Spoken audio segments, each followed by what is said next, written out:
We've been in Panama for 3 years and 8 months now. We moved here on, hi, Andrea. We moved here on January 6th, 3 years ago, and absolutely love it. Tell you a little bit about how we ended up in Panama. So we actually were planning to go to live in Costa Rica. That was our plan. We had been to Costa Rica a couple of times, absolutely loved it. The second time we went, we spent a whole month, and we made arrangements to rent a place to go back for another month and to use that month to decide exactly where in Costa Rica we wanted to live. This was during the pandemic, but we had already made up our minds that we did not want to stay in America. And so we rented this place, and we were supposed to go the same January that we ended up in Panama. And in October of the year before, the pandemic was beginning to lift in some places. And they called us and told us the house had been sold. We couldn't find anything in that price range, again, because the pandemic was now lifting in some places, airlift was back up, and the prices were just outrageous. So we had friends here, and I had already been researching Panama for a while. My husband was not yet ready to make any kind of move, so I had just been researching. And we have friends in Panama who said, well, you might as well come look here. It's similar. It's pretty much the same as Costa Rica, just more developed. So we came down for 3 days. I did some online research, found a couple of houses. I was like, we can actually afford to buy a house in Panama. We could not afford to buy a house in Costa Rica. We were going to have to rent.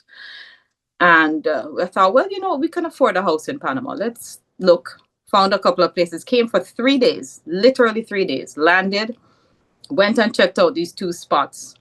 One of those spots is where we now live, which is Puerto Armuelles. Hi, Rhonda. And went back to America, packed everything, sold everything, and within 3 months, we had moved. So that's our backstory. It's not necessarily everybody's story, but when you talk to a lot of the expats here, their stories are very similar. Where they came, they looked, they loved it. And what we loved most is being from Jamaica. Panama was like Jamaica. We just felt at home. Everywhere we looked, there were banana trees, plantain trees, coconut, man selling fruit on the side of the road, chaka chaka mixed up with nice and fancy. It just, and if you don't know what chaka chaka is, how would I put that? Downscaled, mixed up with upscaled, side by side. And so we just fell in love. And we also realized it was probably the only place in the entire world we could afford property right next to the beach, 1 block from the beach. And so that's how we ended up in Panama. One of the main things people ask is about residency. How do you get residency? Panama is now the #1 place to retire or move to for people in the Western world, for Portugal for people over on the other side of the pond, because it's very easy to get residency. They make it very, very residency friendly. They are constantly courting expats.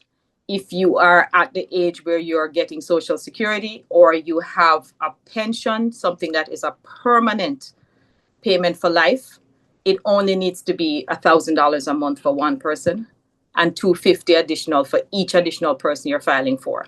So for my husband and I, it was $1,250 was what we needed, and his Social Security covered that. So we didn't even need to look at mine. We didn't need to look at anything else. A lawyer has to file it. The lawyer filed it, took care of what she needed to take care of, and a few months later, for most people, it takes like 3 months. It took us a little bit longer. But in general, 3 months, and you have residency. That's called the Pensionado program. And that's the program on which most of the expats who are here, because and it's not based on your age, it's based on the income. So we have people who are here as pensionados, pension, or jubilados, which means retired, who are young people, but they were probably in the military, like one young man across from us here who is only in his 40s. But he came in on that program because he retired military and his veterans benefit is more than $1,000 a month. So he gets in on that program. So it's not age related. The second program for people who can't meet that, oh, for some people who don't have that permanent Social Security or pension yet, but have good savings, like a few $100,000 sitting down somewhere, people actually have converted that into annuities, a lifetime annuity that actually pays them the amount that they need just to be able to qualify. So there is that possibility as well. All you have to prove is that you have $1,000 a month for the first person in permanent income. That's it. Simple. You don't need to prove anything else. The second way that people get in is called the Friendly Nations visa. So under the Friendly Nations, if you belong to one of the Friendly Nations, the US, Canada, UK, and a few other developed nations, you can get in on Friendly Nations. So what Friendly Nations does is you have to invest. And this started out as a $5,000 investment. During COVID, it jumped to 50. By the time COVID was done, it is now at 200, and then it went to $300,000. They were trying to put it to 5, and people protested, so it came back down. So if you have $300,000 worth of investment in Panama, and that can just be a house. Investment doesn't mean a business. It can be a business. It can be a combination of land, business, house. It can be a combination of many things. But $300,000 worth of investment in Panama, you can apply for Friendly Nations and get Friendly Nations. With Friendly Nations, you can also get a work permit so that you can actually work here. Under the program we're under, the Pensionado program, you can't get a work permit because you've come here as a retired person. Now, that does not stop you from working online, which we all do. It doesn't stop you from owning a business, which many of us do. It stops you from working in the business and taking a salary, but it doesn't stop you from owning the business. And then the third way is as a business person investing like 500,000 and up, and you're hiring X amount of people and all that kind of stuff, which is typical in most places. That would be a third way. But most people are here on the Pensionado program, or they're here on the Friendly Nations program. Any questions about residency? Please unmute yourself and jump in. Okay, so I guess that was clear. You have to use a lawyer. Panama is a country that has made it so that their lawyers always have work. Almost everything you want to do in this country, you have to use a lawyer. So if I have a really good lawyer, we have a really good lawyer. She's been wonderful for us. And so I'm always happy to pass her on. Hello, JL. Thanks for joining. So that's how you get residency. Keeping your residency, by the way, you, unlike the US, where you are required to be in the country, I think 6 months or something like that. You don't need anything like that. You just have to come here, I think, once a year for like a week to keep your residency.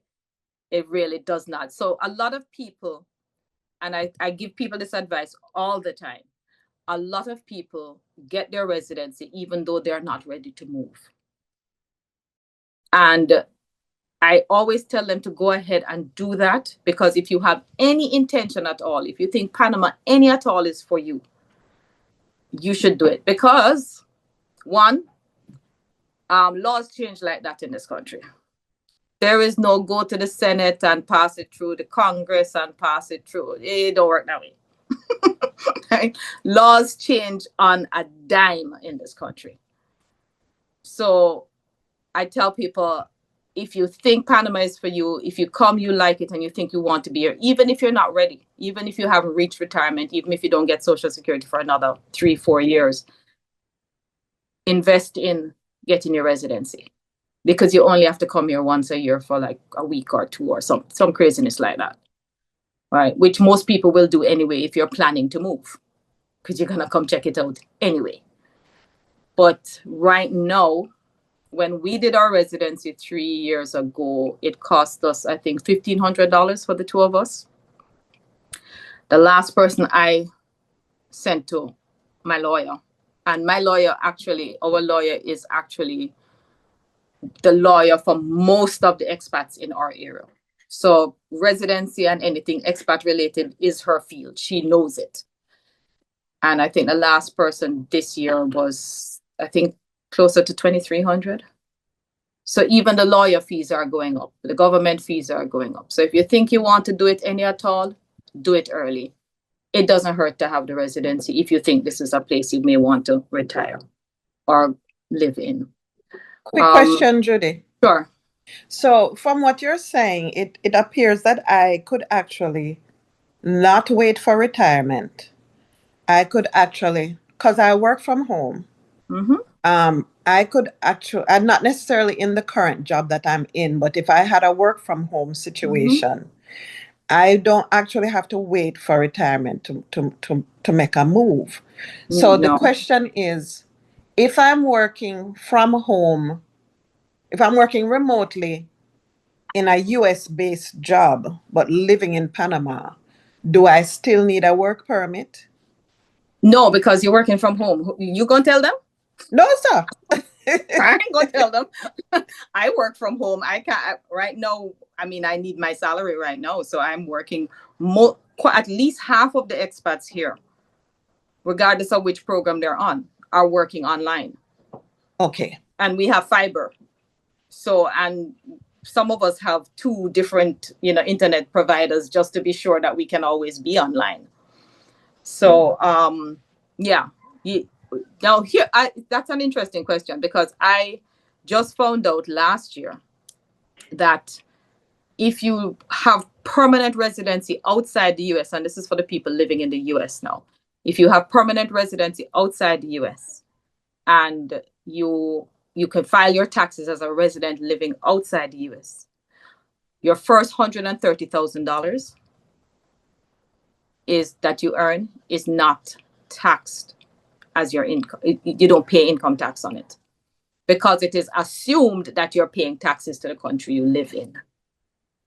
So there is that benefit as well. Andrea, you're in accounts, you should check it out and just do your deep dive. My CPA has looked at it for me, and yeah.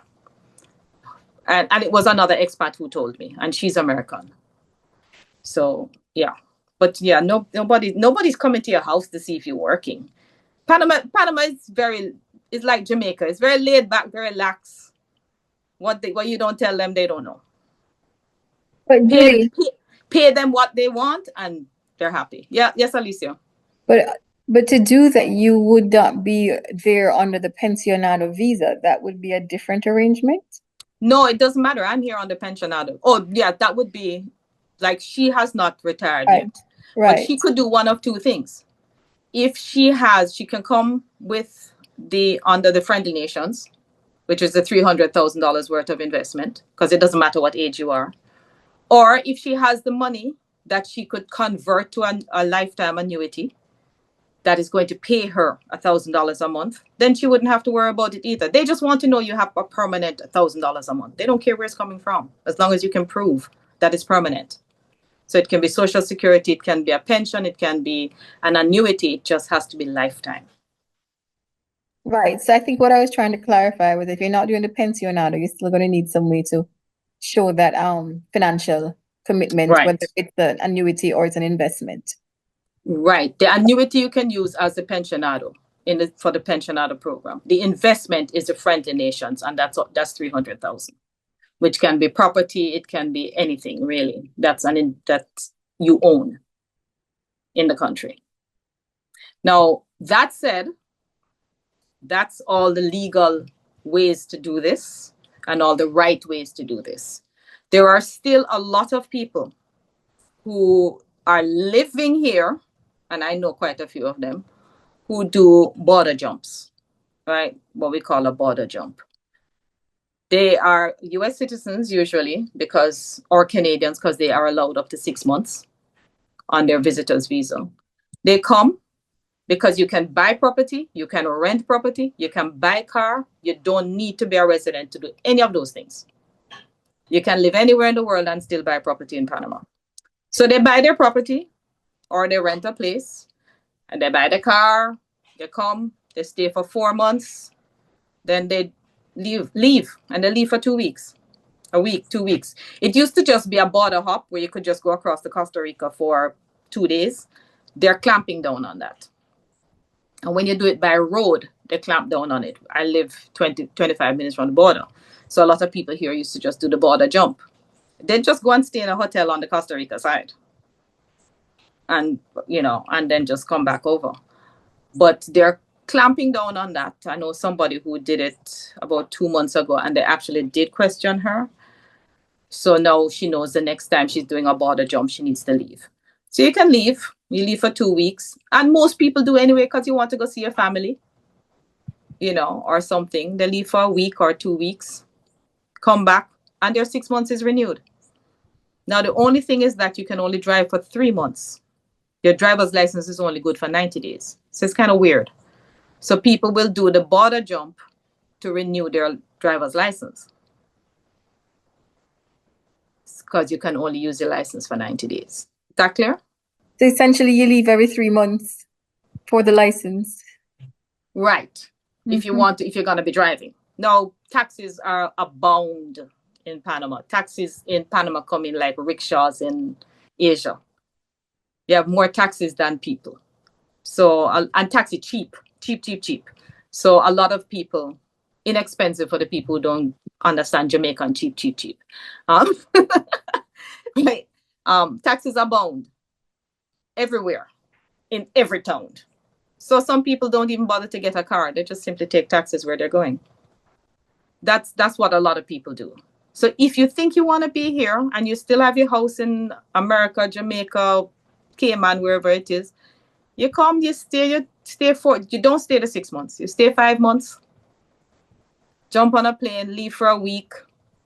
By law, it's supposed to be 3 weeks, but nobody checks. If you're coming by plane, they're too busy to check. If you're coming by road, they don't have nothing to do. They're checking everything. But if you're coming by plane, they just let you in. Because expats spend money in this country. And at the end of the day, that's what this government is about. So, Julie, quick question. Mm-hmm. As you're saying that Panama is a popular destination for people to move to, right? Mm-hmm. What are the odds of those limits increasing, i.e. the investment, all of that stuff? What are the odds of that increasing? My second question, which has nothing to do with the first, is what is the current political climate of Panama right now? All right, so let me answer the first one. The odds of it increasing in terms of the pensionado, not very high. I actually asked my lawyer that the other day. That number has been the same for a very long time, right? Because they're fully aware that people who are coming on Social Security and stuff like that may not have high Social Security. So that one, she thinks, don't really have a high possibility of changing anytime soon. The investment, the friendly nations, they tried to change it to 500,000 last year. And the lawyers and everybody got up in arms and was like, hell's no. So he brought it back down to 300. So that one can change on a whim. And it was like 4 weeks notice that this thing was changing. So Panama changes stuff like that. You can get up in the morning and hear that something different. Which is why I tell everybody, if you think you want to do it, don't wait, because you can have your residency and not come here more than one time for the year. I think it might be one time every 2 years and spend 1 week on your residency is still good. The second one is the political climate. Panama is very stable politically. It's a country of high corruption, like Jamaica. I don't know if I can say it is more corrupt. I don't know that I can say it is less corrupt, but it is corrupt. But in terms of political stability, Panama don't really have any issues. The government's changeover. When you hear of anything like protests and riots or anything like that, which we have what we call protest season in this country, where, what is this now, September? Whoa, we went through all of July without any big protests. There's always some protests, right? And road going to block and all kinds of other interesting things will happen. And we did have some protests earlier this year in one province, which was directly connected to the government trying to change the age for Social Security, age of retirement from 62 to must be 65. And the people were not having it. I don't know if it has been rescinded, to be honest with you. I was following it up to a certain point, and they had some really big protests in one province that ended up with Chiquita Banana pulling out, and they were the biggest employer of the province. So it was a mess. There's no question about that. And the government got heavy-handed with the people, started tear gassing and stuff, which we're not used to in this place. And that turned into a nightmare. But that's not like the norm. That's not the norm. Politically, Panama is very stable. Government runs, and it changes every 5 years as it should. Panama is run on a government of minority. And it's minority because 5 candidates ran for president. The guy who won with 37%. Person who came second had 32% or 33%. Next person had 25%. So nobody got a majority.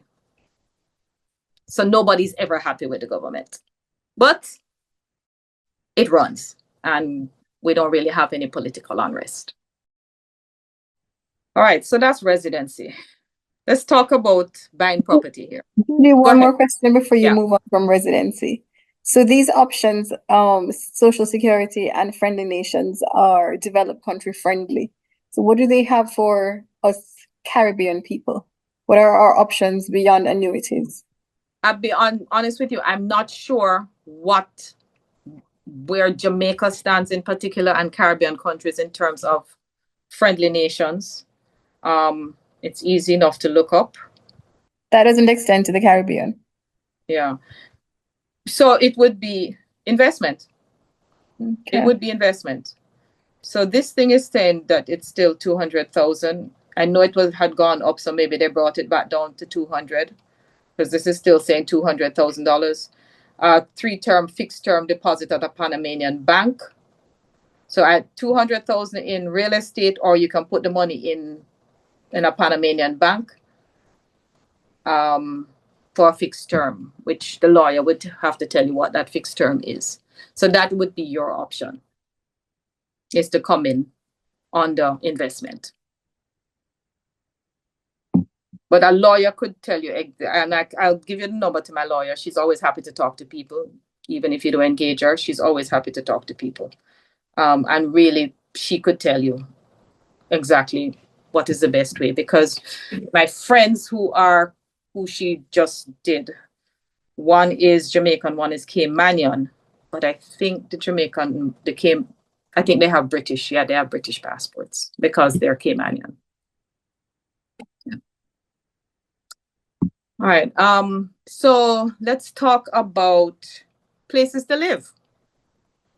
Where to live. One of the beauties of Panama is that you can live any lifestyle you choose. So for those who have never been to Panama, or who have never even done the research, Panama City is a huge city. It's a real city. You can take Miami and drop it in it maybe 3 or 4 times and lose it. It's a city where you find buildings like you find in Dubai, the fancy spirals, the fancy sideways buildings, all of that is there. It's one of the oldest cities in Central America. So you have the ancient ruins, you have the old city that you can walk through, cobblestones. You have beautiful rainforest areas like the Gamboa, and beautiful rainforest. And the city has lots of parks, and it's built on the Pacific. And it's a busy city with too much traffic, too many cars, a metro system, excellent healthcare. Excellent healthcare. The airport, Tocumen Airport, thank you, is the hub of one of the hubs of Central and South America. You can get to anywhere in the world from Panama City Airport, Tocumen.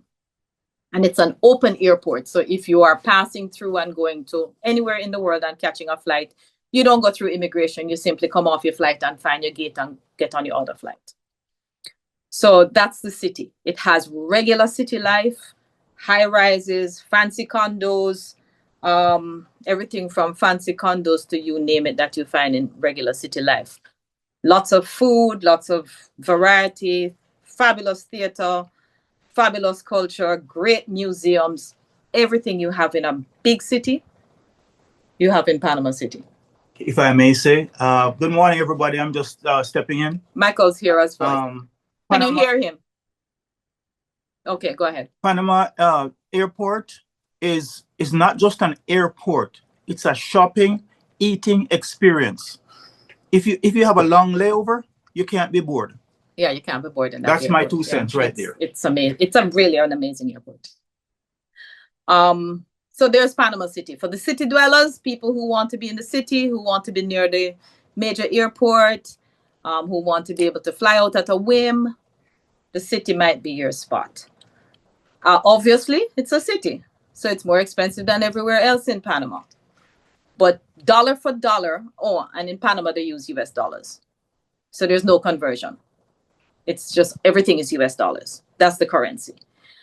So dollar for dollar, what you would pay for a high-rise apartment in Miami, and you'd probably pay $6,000 a month. In Panama City, you probably would pay $2,500 a month. That's considered super expensive. A house that you would buy for maybe 1.5. I think of my friend's house that was just sold in South Florida for $1.3 million. And it was a South Florida house, a regular South Florida house, 2-story, blah, blah, blah, living room, family room, the usual, on the water. And it sold for $1.3 million. That house in Panama City might be $900,000. So you can still get very expensive, very high end. My friend's house in Panama City, that is, the houses in that, they're in a gated community with security and all kinds of, all the amenities, the park, all the amenities that you're used to in the US. Their house, I think the house near them sold for $1.3 million. That house in Florida would probably be about $1.8 million. Just to give you a kind of idea. So if city life is your thing, you can do city life. You can get everything from $1,000 a month to you name it, depending on where you want to live. The city is a safe city. It has, like all cities, 1 or 2 areas that you want to stay out of. You want to stay out of San Miguelito. And there are a couple of other hot spots that you want to stay out of. But in general, it's a safe city. Tons and tons of police always driving around the place and walking around the place. And you take all the same precautions you take in any big city. You don't walk down dark roads at night. But in terms of safety, it's a safe city. We don't really have a lot of murders and, gunshot or lick and this kind of, we don't really have that. When there's a murder, it makes headline news. It makes headline news. It's huge. When the police have a raid, it's huge. It's big news. So it's a fairly safe city. If you want to live near the city, but not in the city, there are some areas that have quite a lot of expats. If you like mountain, there's my favorite part of Panama, which I can't afford to live in. It's called Anton Valley, El Valle. If you're doing your research, you'll see El Valle. It's up in the mountains, but not too high up. Green waterfalls. It's the area that the Panamanian elite have their ranches and their horses, and it's where they go for the summers and their kids go for the summers. Lots of expats up there, but it's spread out. It's not compact. So you can be up there and not realize that there are so many people living up there. So that's a beautiful area if you like nature and hiking and just being in that nature space. And it's only 2 hours out of the city. On the flat, on the beach side, which is, and when I say beach side, I'm talking Pacific now, by the way. I'll talk about the Caribbean later. On the beach side in the Pacific, there are, again, 2, 3, up to 3 hours out of the city. Some areas like, grief, it just totally slipped me. Rio Hato, and where you can find condos, and those areas are more the Coronado, if you've heard of those. Those areas are more expat, they're more American, high-rise condos, houses on the beach. Nice area if you're looking for something that has that feel. There's that. So you can get mountain and you can get beach life right within 2 hours of the city. As you get further and further away from the city, you get more local life. Right? All of those areas have local life, but they also have a lot of expat life. And then where we live, before you get to us, there is Santiago, which doesn't have a lot of expats. Santiago is a fairly decent sized city. I think it's maybe the 4th largest city in the country. No, Colón, I think it's 3. Oh, okay. Yeah, I think it's like the 4th largest city. It's busy, it's bustling, it's a drive-through. We just drive through Santiago. And it's constantly growing. This country is constantly growing. But that's not an area I would advise anybody to live in. It's about 4 hours from Panama City. There's nothing special about it. It's just another city area. But when you move away from that now, the 2nd largest city is David, which is where the 2nd airport is. Now, this airport, there's no international flights into David. Many of you have probably heard of Boquete, right? Boquete is up in the mountains. Boquete is gorgeous. Boquete is cool. It's about 4,000 feet up in the mountains. You access it from David. So most people who live in Boquete fly to Panama City, and then we take another flight to David. We live on that side of the world, but we don't live in Boquete. Boquete is absolutely beautiful. It has gorgeous parks. It has all the amenities that expats want. Restaurants out the wazoo, everything you can think of, and too many expats for us. But if you want to be in an area where you feel, if you live in the US, Canada, South Africa, any of the so-called developed countries, and you want that developed country feeling while living in Panama and still having the nature around you, Boquete may be for you. Lots of beautiful nature, gorgeous mountains, waterfalls, hiking, amazing flowers.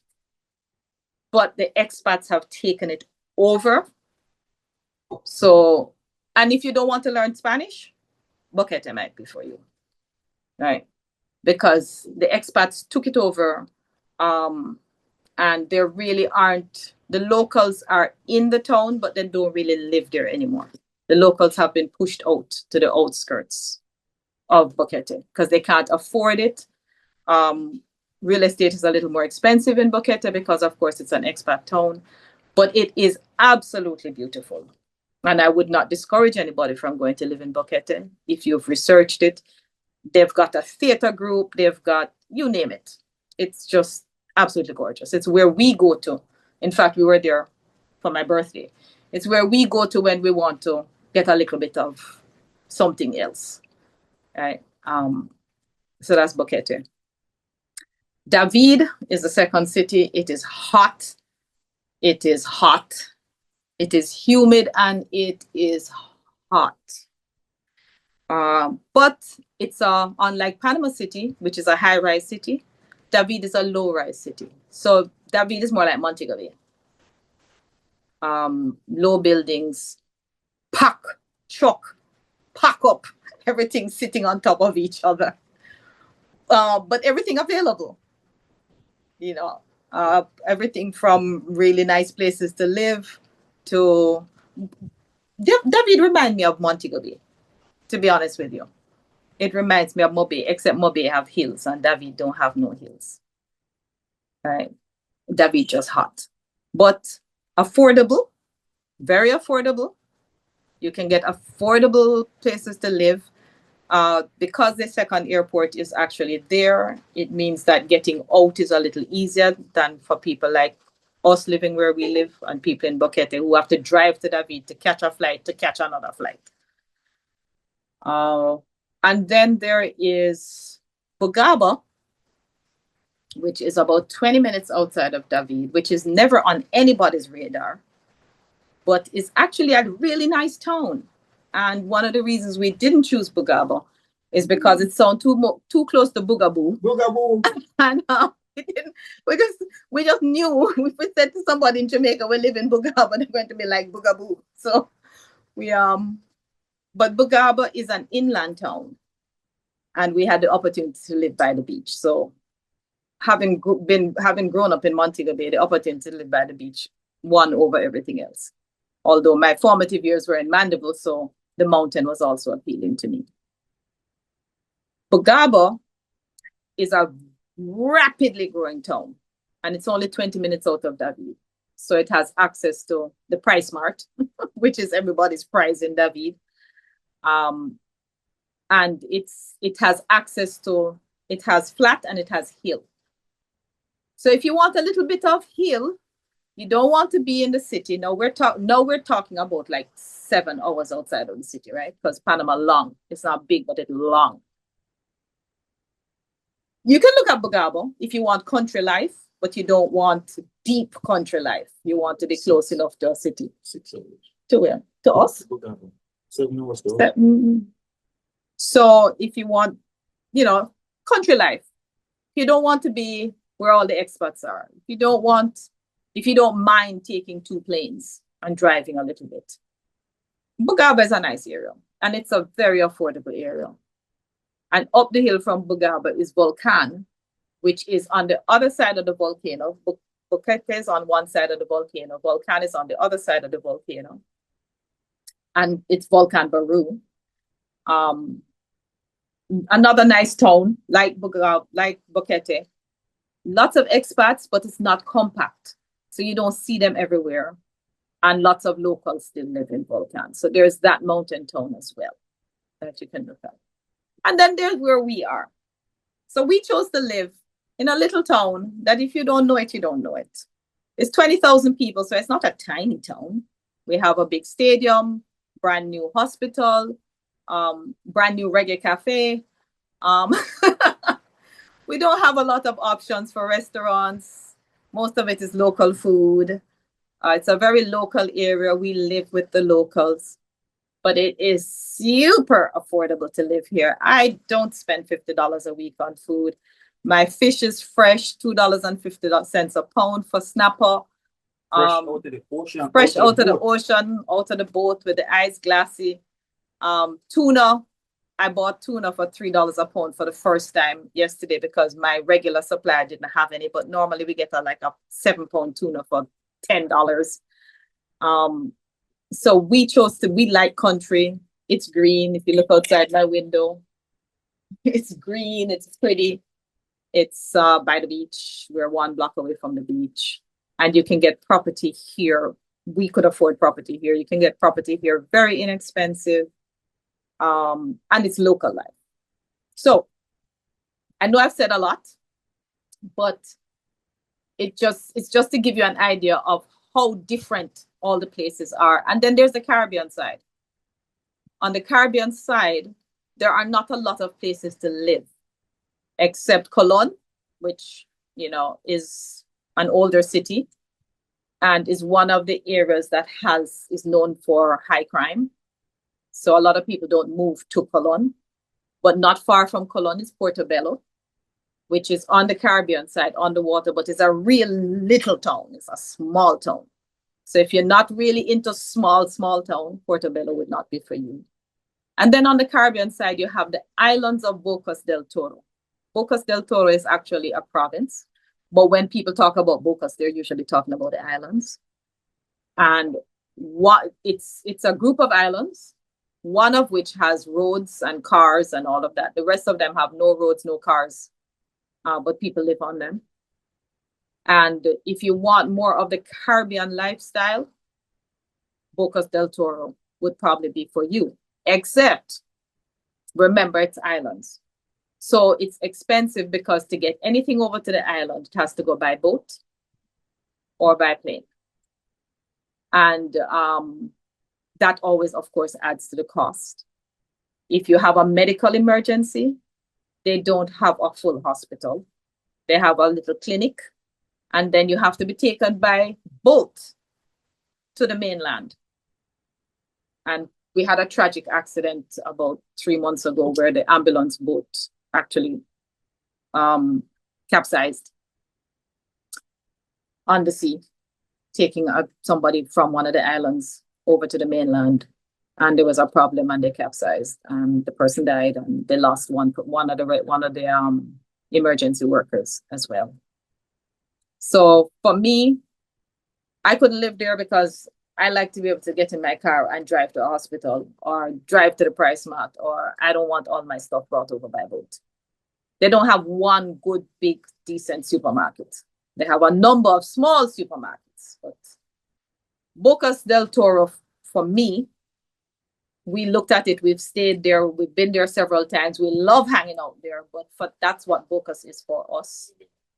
We wouldn't live there only because, again, everything has to be done by boat or plane because you can get to Bocas by plane from Panama City, but only from Panama City. If we want to go to Bocas from where we live, we have to drive for 4 hours to get to the ferry, to get to where the boat is, and then take a boat for an hour across. So those are your where to live options. Any questions?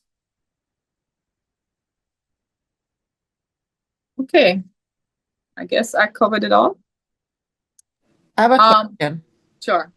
I don't know what in what order you're doing this. So if I'm preempting you, there's no order. Just stop me. There's no order.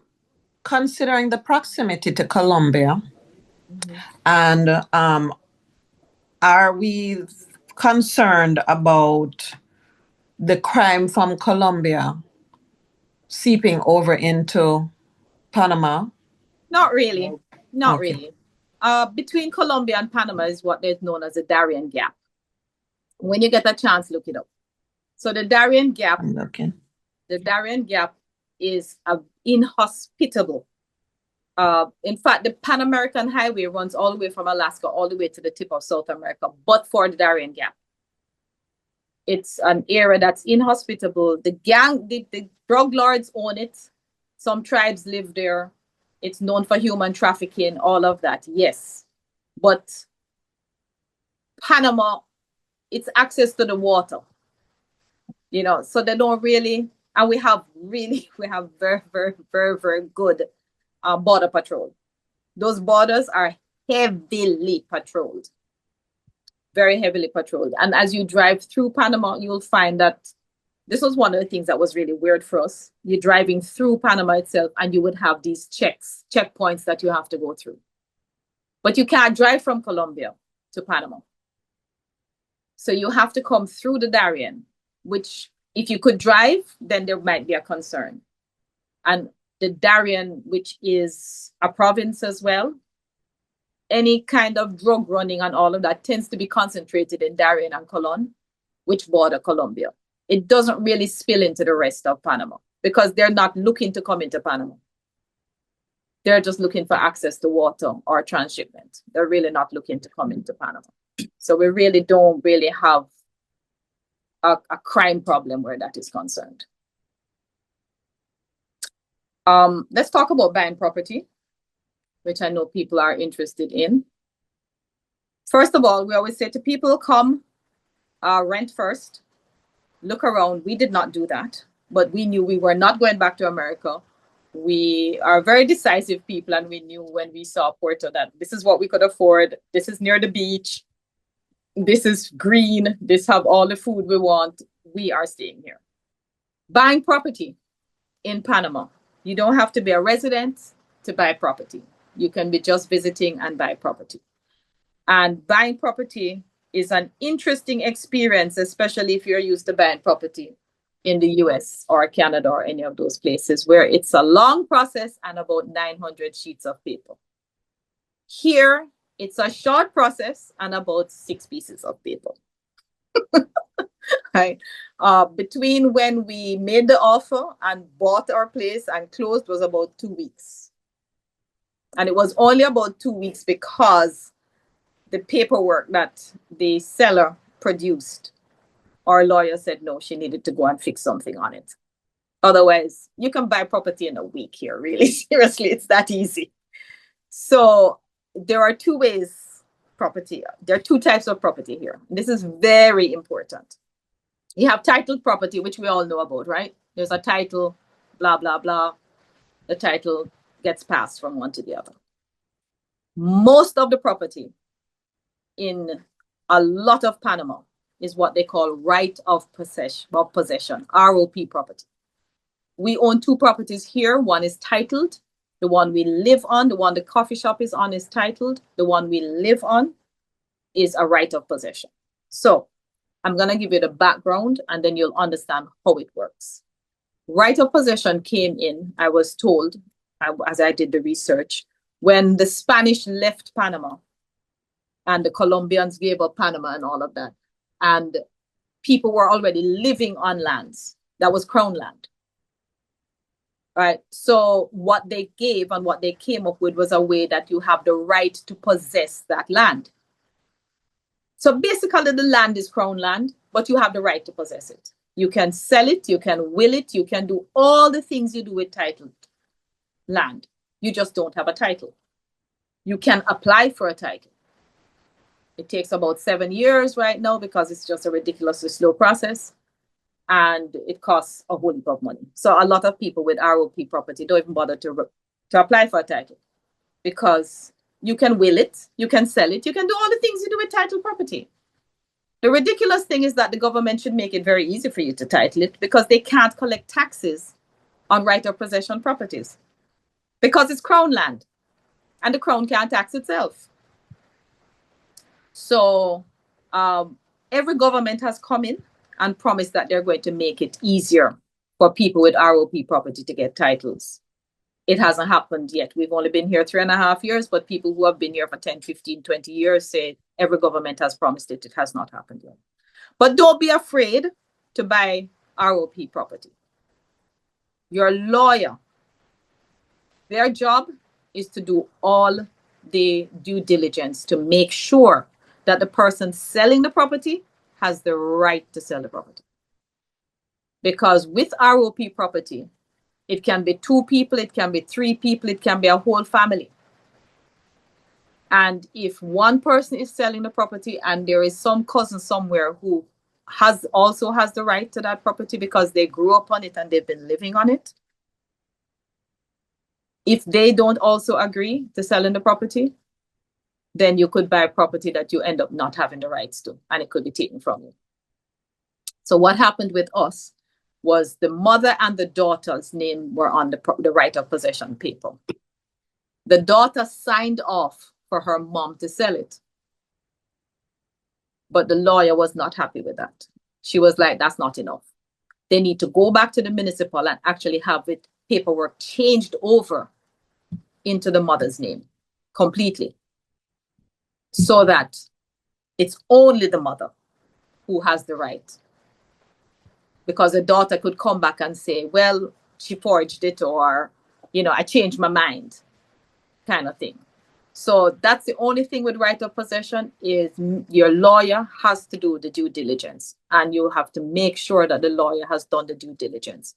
And part of what the lawyer does is, our lawyer came here and she's from this area. She came, she looked at spoke to the neighbors on the other sides who also said, yes, that is the people who have been living here. They are the correct owners. So that's the only thing. But don't be afraid of right of possession property. I know it sounds scary because you're used to having a title, but most of us have right of possession property. And some people are in the process of titling. We don't have the money to title right now, and it's just not a priority for me. So what we do to protect our properties as foreigners is there is no automatic right of succession. So if I were to, God forbid, go, Michael wouldn't automatically have the right to possess. It doesn't pass that way. So what we do, and what most expats do, is you form a corporation or a foundation, and your property belongs to the corporation, because the corporation is its own entity and outlives you. So one of my daughters is on our corporation. If anything happens to me or happens to one of us or both of us, she owns the corporation. So she owns the rights to the house and the property. Clear? All right. So that's something that when you buy property here, if it's a titled property, no issue. If it's a right of possession property, then you want to make sure both our properties are under our corporation, just to be on the safe side. We're protecting everything by putting everything underneath the corporation. So those are the two ways you buy property here, but you don't need to be a resident to buy property. You can buy it and hold on to it to develop it, or do whatever you want to do with it. Any questions? What's taxation like in terms of property taxes or any other taxation? What is taxation like in Panama? That's a very interesting question, because we've been here 3.5 years, and taxation. So we have two properties. The right of possession property, we don't pay taxes on. That's where we live. That's our home. 2,200 square foot home. We don't pay taxes on it because it's a right of possession. The government can't tax itself, right? It's crown land. The other house, we don't pay taxes on it because it's below the threshold. I don't remember what the threshold is, but because a lot of the Panamanians don't have a lot of money, I don't remember what the threshold is, but we don't pay taxes on it. We paid the tax to buy it, and that was it. We pay annually corporate taxes, and it's like one fee. So we pay $750 annually to keep our company, and that pays the lawyer you have to keep a lawyer as your registered agent. You can't do it. So that pays the lawyer, pays the government, and pays the accountant, because an accountant has to, and the accountant thing is a new thing, has to sign off on it. So that's all we pay for the year. That's all we pay. With the cafe, we only take cash, which we were advised by both the accountant and the lawyer to do a cash-only business. And at the end of the year, what you declare is what you declare. Because it is a country where you can pay to get things done, just like in Jamaica. And other times they don't bother you with anything.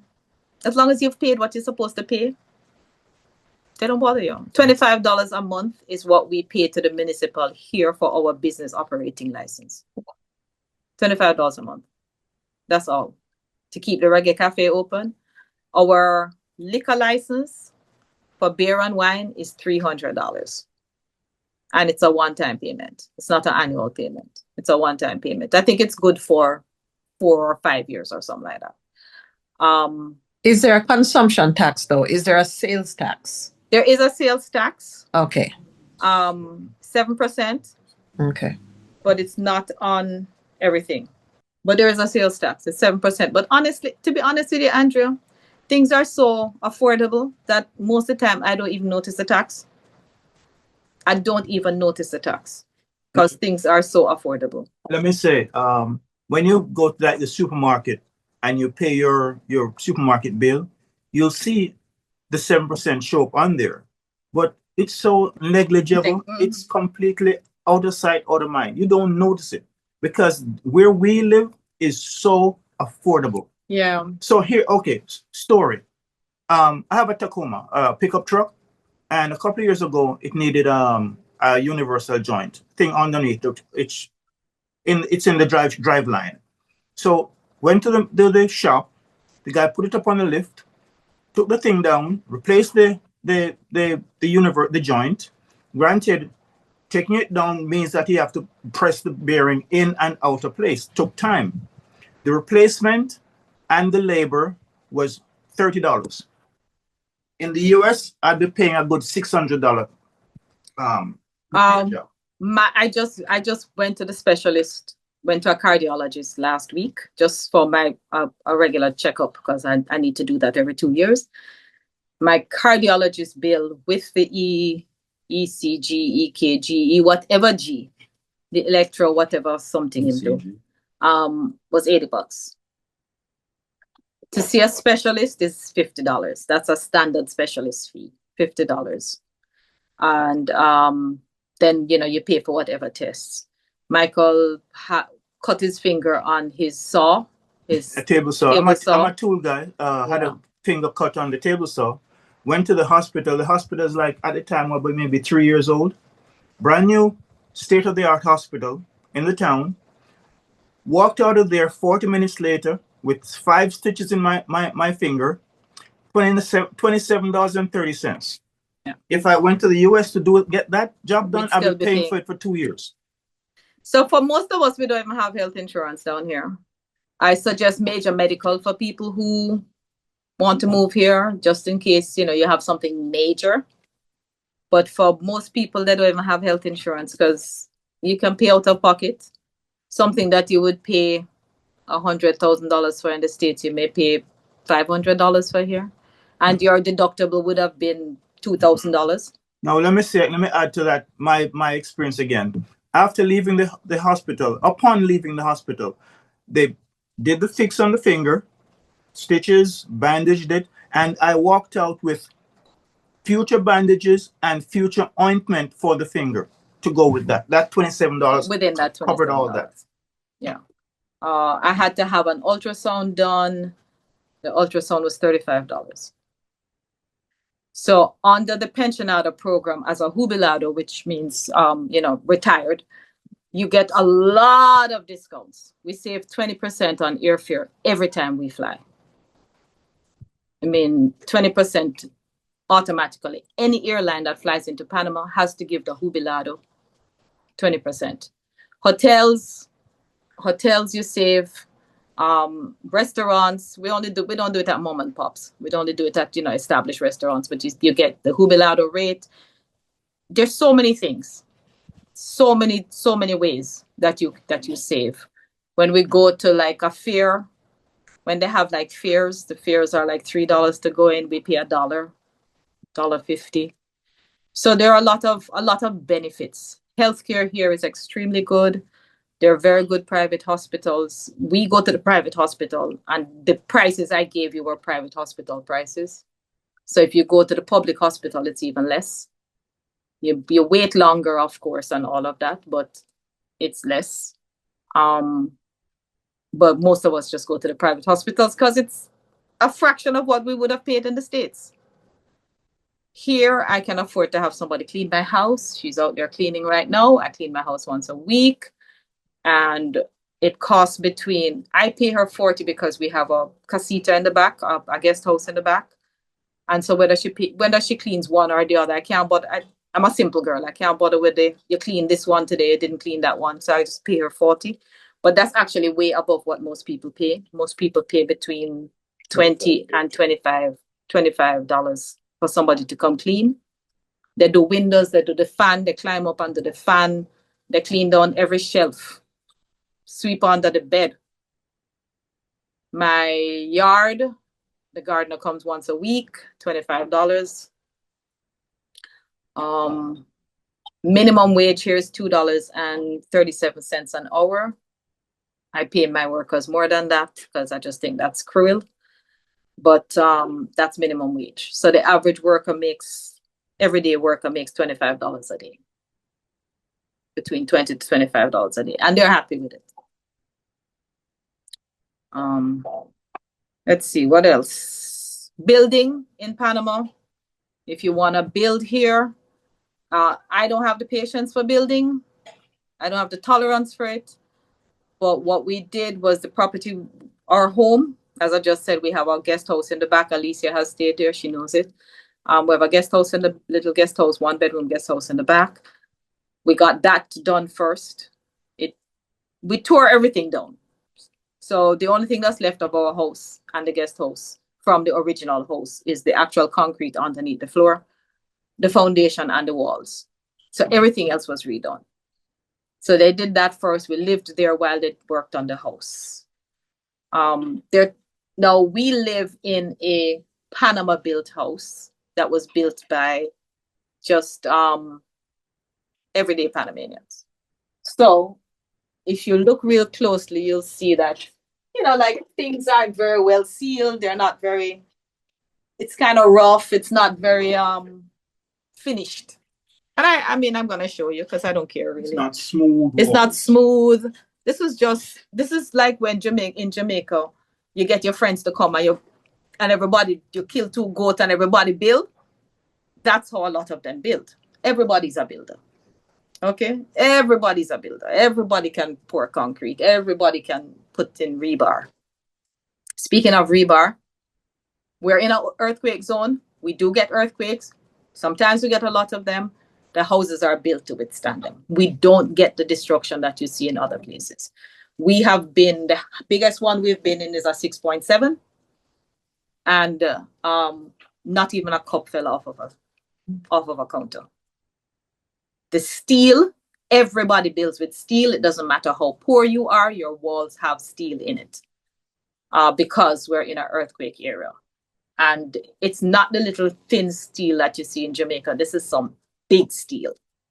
We're in earthquake area. The first time it happens to you, you wonder, what did I do?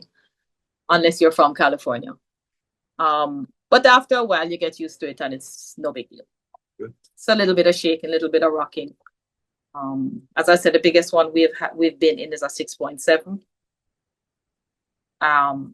And nothing tumbles down. Nothing tumbled. Nothing fell. I think one of the schools had a minor damage, but yeah. And if you're in an earthquake and you're in a massive, massive earthquake, there's not much you can do anyway. And that can happen anywhere.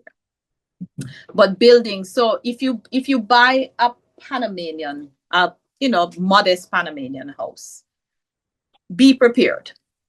You're going to have to either spend a lot of money to bring it up to what we call US standard, or if you're like me, where, walls that are rough, the walls are strong. I just paint them. Just make it comfortable to your liking. Yeah, I don't care. If you're like me, I don't care. I have a nice, comfortable home.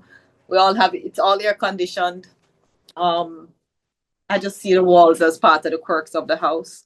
Then you can do it pretty inexpensively. If I may touch on the air conditioning aspect and electricity, the cost of electricity. In this house, we're running 5 AC units. Generally, on a hot day, we could be running 4. And the monthly bill may go like $200 a month, if that much. That's our high bill. That's the high bill. Our high bill is $200. I run my AC. Right now, my last bill is at $154, and that's running quite a few units. And that's running all the units here. And we had guests in the casita all of last month. Right. So who also ran the AC.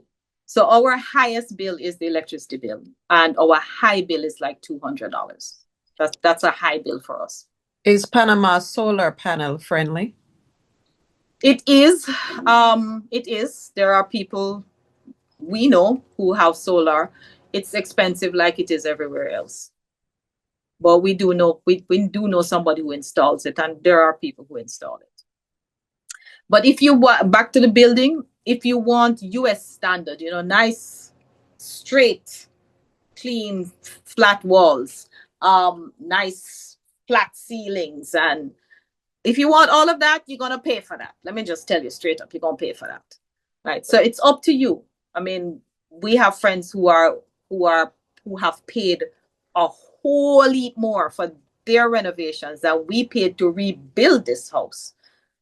And their house was in like 10 times better condition than the one we bought. You could actually live in that house. The one we bought, there were people living in it, but we couldn't live in it, right?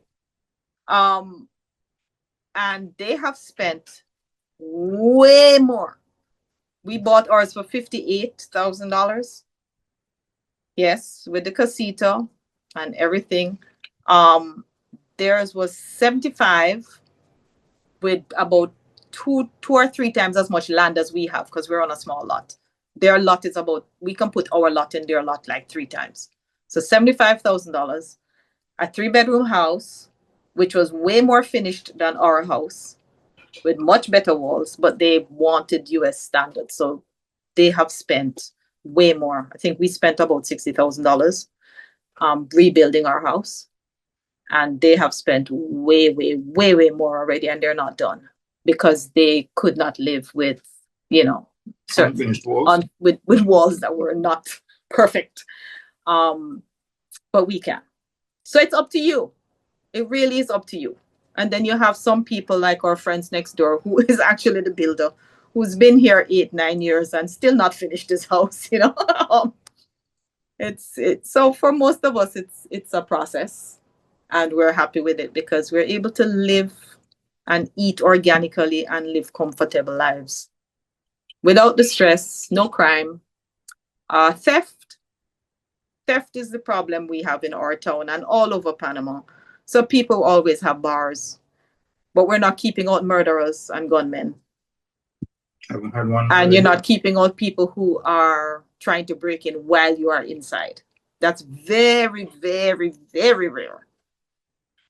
If you leave and you leave things carelessly, like everywhere else, you may lose them. If you leave a window wide open and it has no bars, somebody's gonna come in. That happens. But they're not gonna come in while. But they're not coming in if you're in there. They're not confrontational people. They're not coming in if you're in there. So for most expats, we use house sitters. We have Gabriel, who is my son.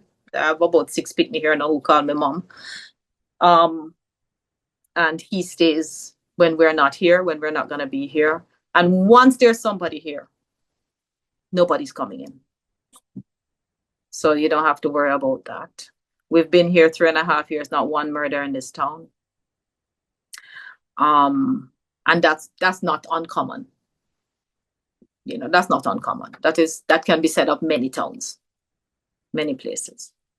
So I'm into an hour and 15 minutes. So any questions that I think I've kind of covered most of it. Any questions that you have at this point that I can just answer specific questions? Yes, I have one. What about the education system? I'm a single parent, so of an 8-year-old. Single parent, if you're bringing a child here, you do want to put them in private school. The public school system is not good. It's not great. You would want to put them in private school. And if you're bringing a child, you would want to choose one of the expat heavy areas, because those areas would have more children.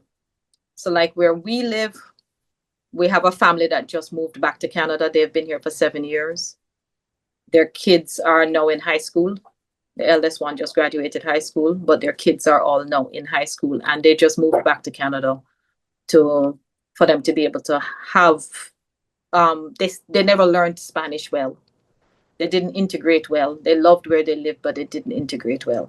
But if they lived in like Boquete or lived in Panama City, they would have access to way more kids who are like them, you know, as in expat kids who are so-called first world kids, and they would have access to more things to do, basketball and music and all that kind of stuff. So it's going to depend on where you choose. Okay. And you look for a private school. And private school here is not the cost of private school in America. It's unaffordable for most locals, but it's not what we are used to private school in America being. Yeah, so, you know, come down, please check out Panama. We absolutely love living here. We love it. We love the people. The people are gentle. They're friendly. They're helpful. In the town we live in, we share stuff. Right now, we have about 10 bunch of bananas outside. We have to go start walk around and give out bananas and the same people they're trying to give banana to trying to give you banana. We share stuff. Yeah, go ahead. I may share. Neighbors. My neighbor next door, Panamanian, he speaks no English, but it hits me that there are times when we go away and come back. Like This one really, I can remember. We came back, just looking around the yard. A big pumpkin came over the fence. That was nice. Went inside, put it down, came back out. Then we find more corn coming through the fence. Oh, the neighbors, it's a community. Yes. When I was a kid growing up in Jamaica, neighbors looked out for neighbors. Everybody had something different, but everybody was eating from the same pot. The same things, because everybody was sharing. I'm right back at that point now. Yeah, we live in community here. Now we do have a gated community. We do have some gated communities that are kind of like Florida style. And most of those people, we don't know who they are because they don't leave their gated communities. They stay in their gated communities. If you're looking for that kind of lifestyle, you can find that too. Although why anybody would want to come to such a vibrant country to go and live behind a gate and live in the same way they live in Florida is beyond me. But hey, maybe it's just more affordable and everybody has to choose for themselves what they want. But so that's available too if you want that kind of lifestyle where you're just locked away behind your gate. You can have that as well. Judy. Mm-hmm. Okay, just to concur the casita, it was awesome. Loved it. Thank you. I usually can't get people out of it. Yeah, true. Yeah. I didn't want to leave either. But in terms of property prices, have those increased since you've been there? What are prices like now? Right. It depends on where you are. So Boquete has skyrocketed because, again, heavy expat area and tons of expats constantly moving into Boquete. So Boquete prices have gotten insane. Where we are, prices have gone up a little bit, but not by ridiculous amounts. And so we have on our road alone, we have about 3 properties that are up for sale. One of them is a 3-bedroom, 2-bathroom house that will need some repair, but it's in decent condition. Not repair, remodeling. Remodeling, but yeah, not repair, remodeling, but it's in good condition on a double lot. So it's actually huge. I can't give you square footage because numbers is not my thing, but it's huge. The lot is huge, and they're selling it for 125, which means you could probably get it for $100,000. And that to me, that's a nice property. And if I had that money, property, I would buy it. Yeah. There is the other side of that now is that you have this insane guy who is trying to get $300,000 for a house that's been on the market for $300,000 for the last 4 years that he'll never ever be able to sell for $300,000. Nope, not getting there. In the States, that house would probably be worth about $800,000. And if the house was in Boquete, he would get $300,000 in a heartbeat if it was in Coronado. But where we live amongst locals who have stray dog and some are raised pig in them yard for Christmas and all these things, and you're not going to get $300,000. So it really depends on where you are, and everybody is willing to negotiate. If you're buying from a local, if you're buying from an expat, it might be a little bit more difficult, but locals are willing to negotiate. We have an expat selling a house two doors down from us. 3-bedroom, 2-bathroom with a pool and a small casita in the back, cabin in the back for $125,000. They'll probably take $115,000, to be honest with you, because she just wants to get rid of it now. Our property stays on the market for a very, very long time here. So if you think you're gonna flip something, that's not gonna happen. It stays on the market for a really long time here. Again, it just depends on where you are. But where we are, property prices have not gone up. People have tried. They've tried to ask prices and realize that it's not going to sell. So they end up having to just come back down to what's considered to be a normal price. Question, Judy. I have a couple of questions, as I always do. Sorry.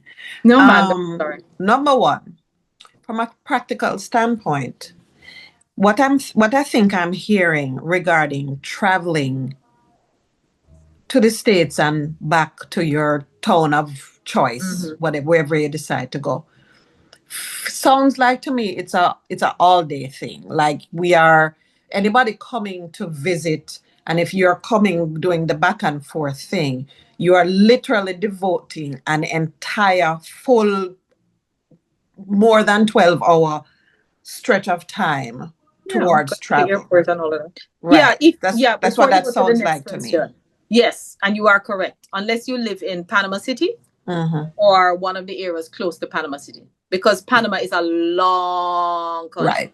Right. So if you don't live in Panama City or Colon, which is an hour out of Panama City, or El Valle, Rio Hato, which is 2 hours outside of Panama City, yes, you are devoting a day. If you're coming to Boquete, Puerto Armuelles, anywhere further than that, yeah, by the time you get up, go to the airport, all of that, yeah, you're devoting a whole day. So if you're coming to me, I always tell people, if you're coming to me and you can't spend a week, it really don't make sense. Because by the time you get here and you spin around, it's time to go back.